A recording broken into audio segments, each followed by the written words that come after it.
Robben Island utanför Kapstaden i Sydafrika. Det var här Nelson Mandela satt den mesta tiden av sina 27 år i fängelse. Hans brott, att bekämpa apartheid.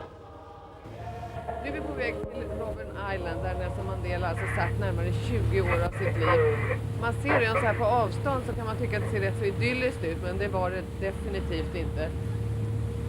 Garanterat rymningssäkert är det i alla fall. Ingen har någonsin lyckats ta sig levande härifrån.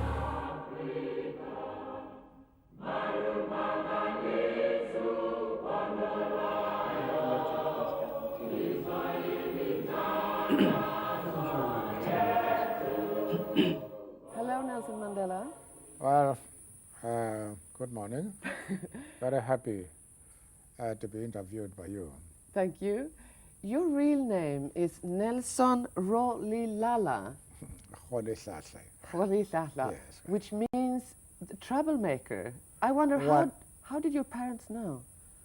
No, that often happens in life for a child to be given a name, and by coincidence, you act in accordance with that name.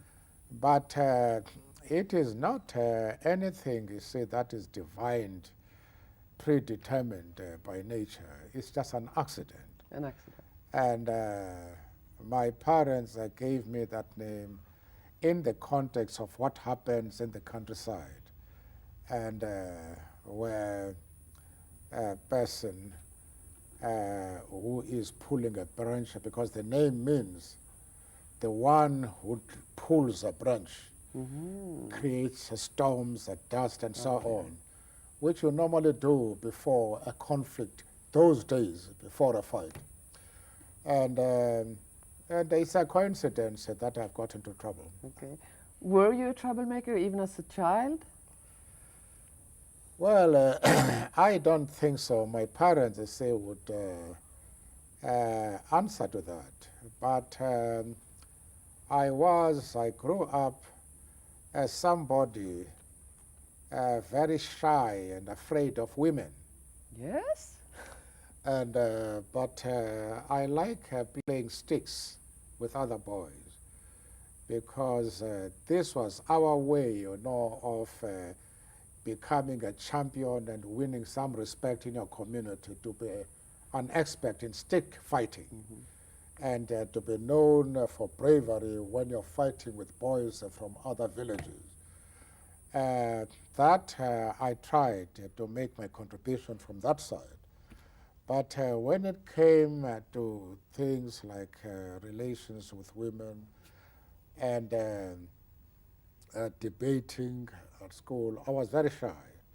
It was only later, when I went to high school and then to university, that I discarded my fear and found myself so interested in students' politics that without me knowing, I was fully involved, both in discussions and in planning action. And you studied a lot, you became a lawyer, but you hardly practiced because you devoted your life to the fight for freedom and democracy. Was this a very deliberate choice you made? I was being groomed for the position of chieftaincy. And were it not for a forced marriage, from which I ran away, I would probably today be a dignified chief, you know, with a big stomach and very comfortable. But I had to run away. But I'd already decided, you know, to take up a legal career. And I struggled, you know, to qualify as a lawyer. But you hardly practiced, because then you devoted your life to the fight for freedom and democracy. It is true that I could have spent more time on the profession itself, but I never had that opportunity. No. But I mean, you were a young man that loved life, you had a young wife, children, you loved boxing, girls, well, everything. And to me, it seems as if you devoted your life so strongly to this fight for freedom. Did you have time for all the rest? Well, One of the things that I regretted very much, which is, of course, a problem for all politicians, is the inability to have a dignified and secure home life. Because to go back home at the end of the day, to receive, to share the association with your wife, and to play with your children, to sit at table during the evening meal, is the desire of every man. I regretted that very much. There was a time, for example, when my son was about 5 years old, and we were in a campaign, and I had to leave early before he got up, come back home after he was asleep. He had to ask the mother, "Mom, where does my father stay now?" And those things are very painful. And when I was underground, my daughter, eldest daughter, Zeni, she was only about 18 months. She came to a place where I had arranged to see them whilst I was underground. And she looked at my attire and felt that there must be some part of my clothing around this house. And she looked around because I had taken away my disguise and hidden it. Yeah. She looked around, saw it, pulled it out, gave it to me, grabbed my hand and said, "Dad, let's go home." So as I tried to persuade her that, "Look, I will come back one day," she just cried.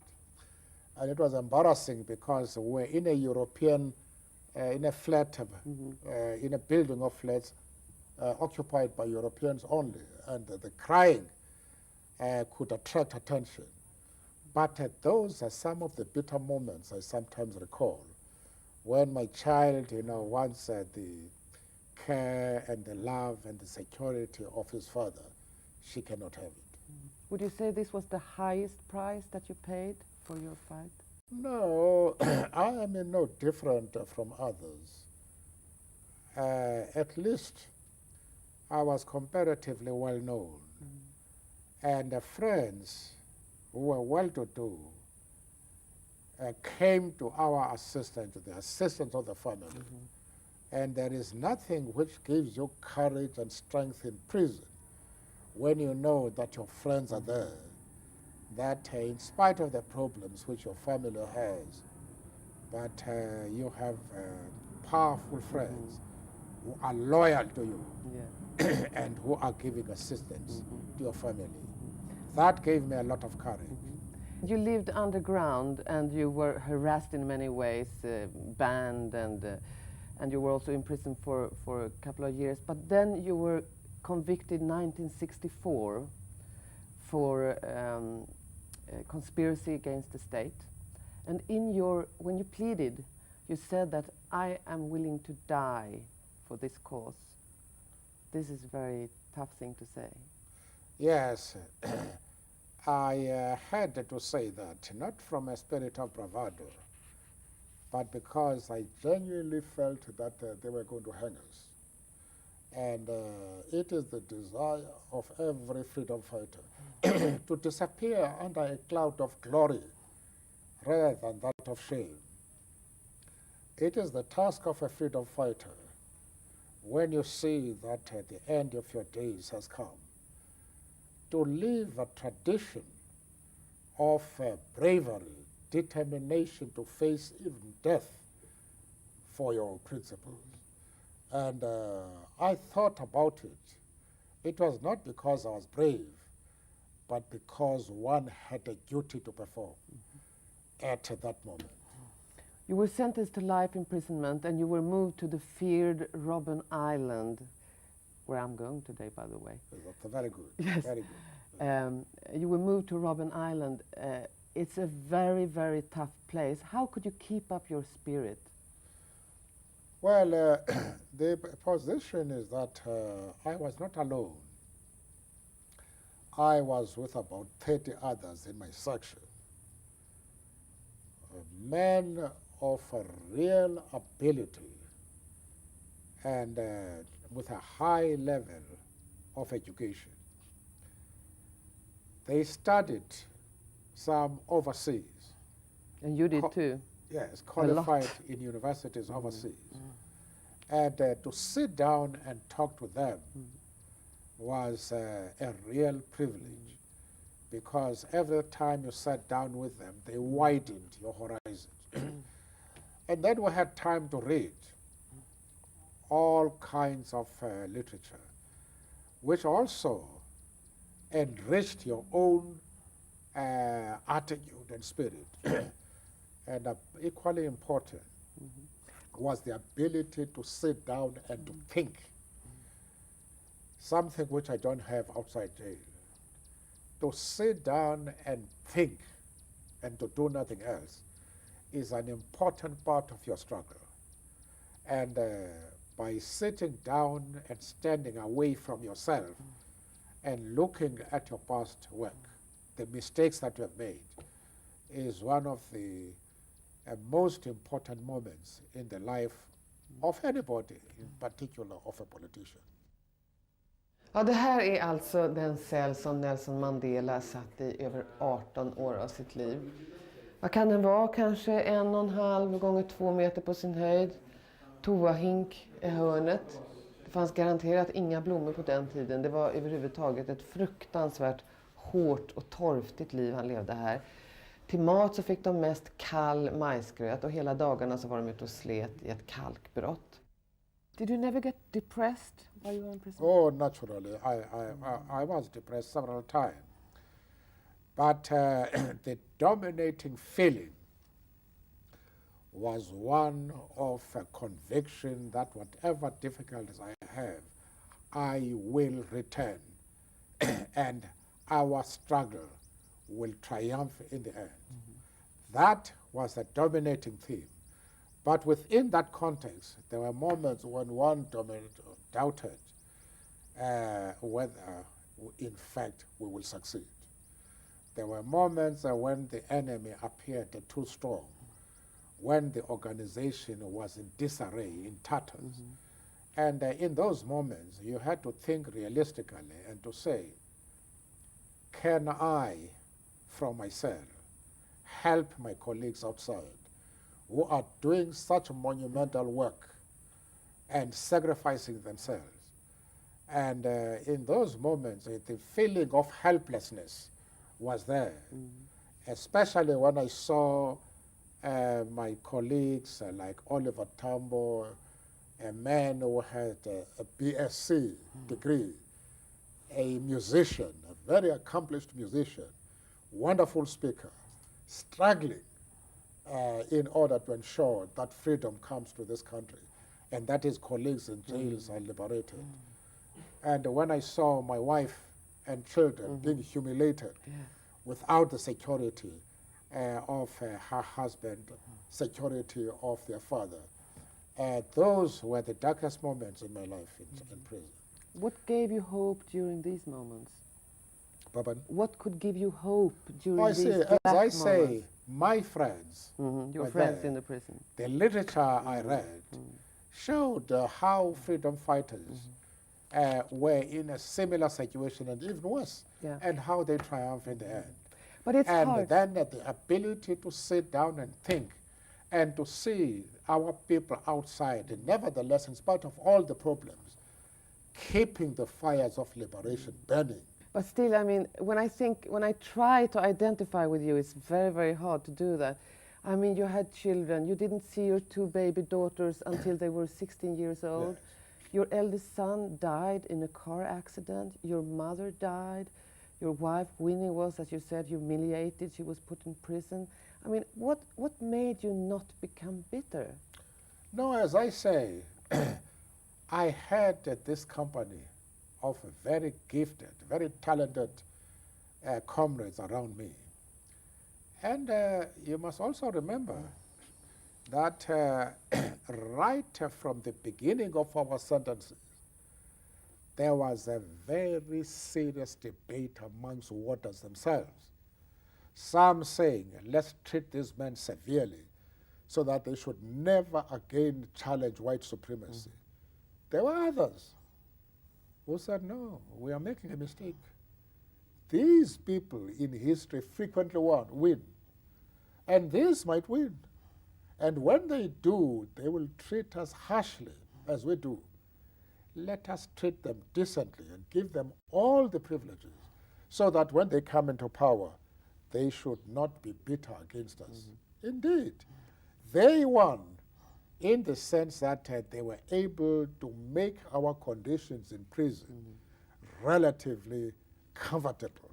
But of course, it was our organization outside the country, outside the jail, in the country and abroad, that really brought about these changes. But the warders themselves made some sort of humble contribution. Okay. And that is why I invited some of them to my inauguration and to the first session of Parliament. During the last years of your imprisonment, you stayed in a pretty decent bungalow, and there were secret negotiations with the government going on about the release of you and others and the future of the ANC. And they also tried to help you to adjust to the outside world by taking you out in a car and letting you walk around. And once you were actually left alone in the car with the possibility to walk out Yes, quite. Yeah. and have your freedom. Yes, yes. No, those, of course, were exciting moments. And that is why one never forgot that even behind bars and in the most conservative of all communities, you still have men and women who are humane and who would like to make every human being as happy as possible in that situation. The warders and the officials, to me, were, generally speaking, very generous. Perhaps this may not be said of everybody, but speaking for myself, they were quite generous, and they made me as happy as possible in prison. But then you were finally free. The 11th of February 1990, they let you out after 27 years. What was the most intense feeling that you had this day?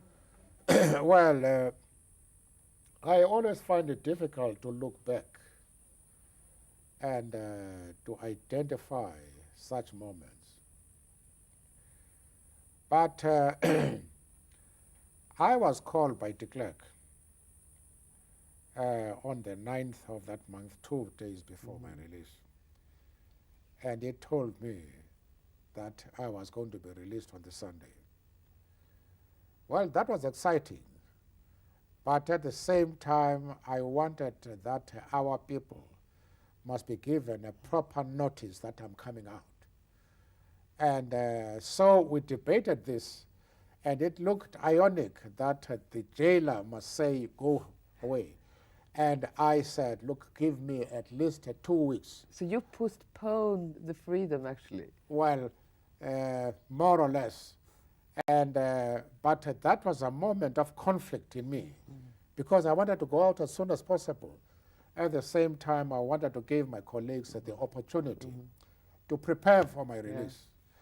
And of course, one of the things I wanted to do was to be able to say thank you to the warders who look after me. And I had arranged for them, to stand outside next to the gate so that I can shake their hands and those of their families. I had no idea of the size of the crowd that was waiting for me outside. And when I saw that crowd, it aroused feelings of excitement I couldn't control, I couldn't describe, welled up inside me. And it was, I thought of my colleagues who had struggled to bring about this day, some of whom paid the highest price, paid with their lives. All these things, milled around, my mind. And I was in this state of turmoil as I came out. But nevertheless, the dominating thing was that I am free at last. The situation now in South Africa is very tough in many ways. I've been around a little and I've seen, I mean, the unemployment is up to almost 60% among the blacks. Crime rate is up higher than ever. People live in shacks, the poor people.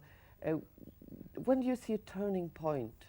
Pardon? When do you see a turning point? Oh, I see. Well, I think it's too early to expect a government which has been in power for 6 months to have solved such ugly questions. You have seen, for example, what happened to the Depression in 1933. How long did it take the leaders of those days, who had all the qualifications, who had all the resources, who had all the infrastructure? They couldn't prevent that depression, and when it occurred, it took years before they could solve the problems connected with that situation. Why should we be expected to be able to solve these matters in 6 months? It's difficult to put deadlines for problems of socio-economic problems of this nature. All that we can tell you is that the plans that we have worked out are on course.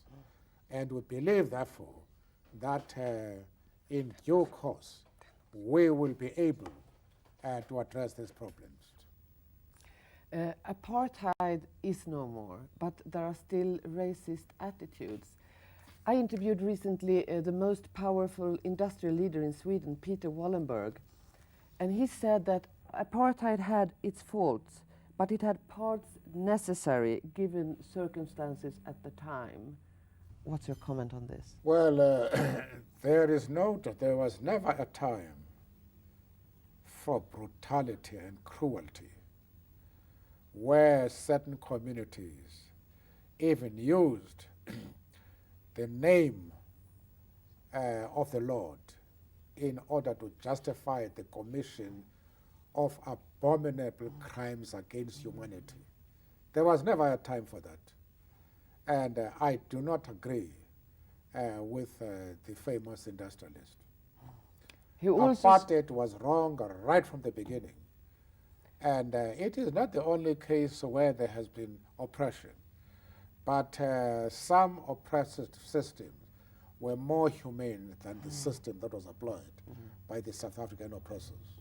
He also said that the black people cannot help themselves without the help of the white minority in South Africa. Well, we have brought about freedom without the help of the whites. And we have been able to overthrow apartheid by our own steam. And people who talk like that just do not know what is happening in the country. They are superficial in their approach. Johann Heinz was assassinated only 3 days ago. Are you yourself afraid of assassination? Scores of freedom fighters have been assassinated during the last 2 to 3 decades. We are a collective or a team. It doesn't matter who goes. There are capable men and women who are leading this organization.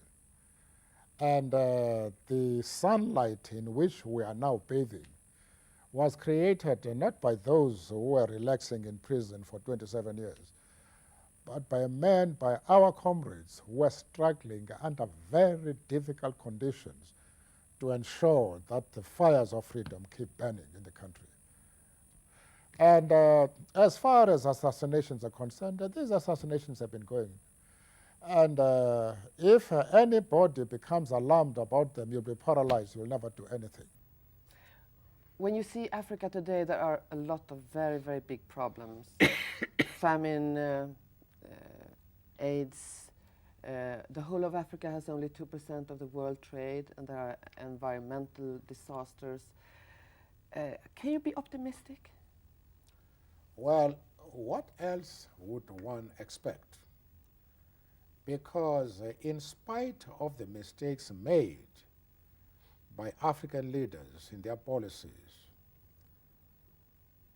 nevertheless, this is the heritage of the era of colonialism, where the colonial powers never cared about raising the living standards of the people of the colonies. They were concerned, with exploiting the raw materials, building roads to the harbors, which they built in order to ensure that these raw materials reach the motherland. They come back as processed goods and exploit, sell them to the people at exorbitant prices. Never established proper schools, proper hospitals, and created industries in order, to absorb the population. What else did one expect? A leadership which had really no high standard of literacy. And these things had to happen. Whereas we don't condone the mistakes made by some African leaders, but at the same time, Africans have produced very competent leaders who are addressing problems in their country after the teething troubles of emancipation, of liberation. They are now thinking hard on how to organize their countries and to make sure that the living standards of our people, the living conditions are improved. You have written a self-biography that is about to be published now, and in the very end you say something very interesting, I think. You say, I struggled not only for freedom for the suppressed, but also for freedom for those who suppressed. Can you explain that a little? Well, naturally, that is important in our country, because the tiny minority of whites that was in power in this country and that oppressed us were not free. They were seized by fear, and they were insecure. They did not know what changes would mean as far as their living conditions are concerned. Would they be able to maintain these privileges which have enriched their lives? It was natural. And any freedom fighter who was now looking beyond mere liberation had to consider the interests of the minorities as well. The basic concern, of course, was the living conditions of the black majority that had struggled. We have brought about liberation in order to address their basic needs first and foremost. But at the same time, we have been denied educational opportunities. We have no people with real knowledge and skills and expertise. The white minority, because of the historical situation, have those skills. We had to ensure that they remain in the country and to help us to build the new South Africa. That is what I meant in that sentence. When you came out finally, you divorced your wife, which was very sad, you said. And you said when you announced this, she married a man who left her. The man became a myth. This myth returned home, and it turned out to be just a man. Can you explain this a little more? No, I'm not divorced from my wife. We separated by agreement. I wouldn't like to go into details as to why we separated, except to say that she is a wonderful person, gifted, very brave, very assertive, and she will make a contribution towards building a new South Africa. But I've got my own idea of how a couple should live together, how they should handle their own domestic problems, and the image they should have in society. And in spite of my respect for her, it was necessary for us to part. Could you say, what is love to you? Well, life has to be enjoyed. Sorry, I said, what is love to you? Life to me? Love. Oh, I see love, I'm sorry. Well, there are certain things I cannot explain. But I believe in the saying that in the rough marble, beauty hides unseen. In the still air, music lies unheard. I like to share the association of the people who have virtues I admire. I like to sit down with the opposite sex and to share priceless moments with them, if I can. Do you believe in God? Well, that is a matter which is intimate and which is the concern of the individual himself and not to be paraded. But I can tell you that I was baptized in the church. I used to attend church until I was drawn into politics, and I had to have commitments on a Sunday. And in prison, there were various denominations that came to minister to us.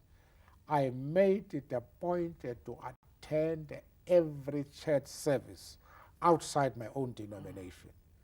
I kept a steady correspondence with people like Archbishop Tutu and others.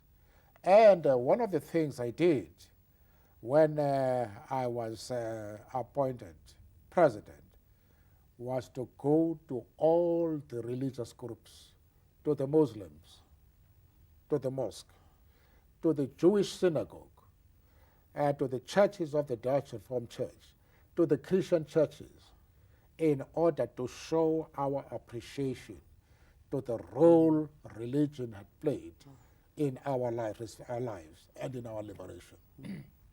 Do you still keep the glove that Mike Tyson sent you? Oh yes, no, I have. After he won the I championship? Yes, I have that glove. Do you like professional boxing? Well, there are differences of opinion as far as professional boxing is concerned because of the injuries it causes. But statistics shows that professional boxing is not the sport that is leading in injuries. You have rugby. It causes a lot of injuries, and yet in this country it is a religion. And you have other contact sports which have contributed to an enormous volume of injuries. There is no hue and cry against them. And I think society should be even-handed. How is your health? Well, my health for my age is reasonably good. Do you have a little problem with your eye? Well, I suffered from dry tears in Robben Island. So they have done something to my tear ducts in order to give me tears. Yeah. But the flow of tears now is a little bit more than I want. But when you were in prison, you mean you could never cry? Well, you don't know. There were secret moments in which I did all sorts of things I wouldn't like to admit in public. Is it true that when you came to Stockholm to get the Nobel Prize, that you secretly sneaked out of the hotel early in the morning without the security guards knowing? Well, I do that now and again because I like moments, when I can move alone. I like that. So you did that in Stockholm too? Well, I did that in Stockholm. I do that in South Africa as well. Okay. At the time. Who do you admire? Well, that has always been a difficult question. Diplomatically, it's completely unwise to say I admire so-and-so and you offend others. But I admire men and women who have made the world the theater of their operations, who try to fight human rights wherever they are violated, and who wanted to put a little bit of sunshine in the hearts of others, wanted to make other people feel that it is worth to live. Those are my heroes. It's very funny when I interview you. It's mostly very easy to find critical questions to put to somebody like you. But you seem so thoroughly good in a way, like Mother Teresa to me. Could you help me? What are your biggest faults? Faults? Your faults. Do you have any? Well, I have a lot of faults. If you ask my friend over there in the National Executive, they hammer me from beginning to end. Yes. Because of the mistakes I've made.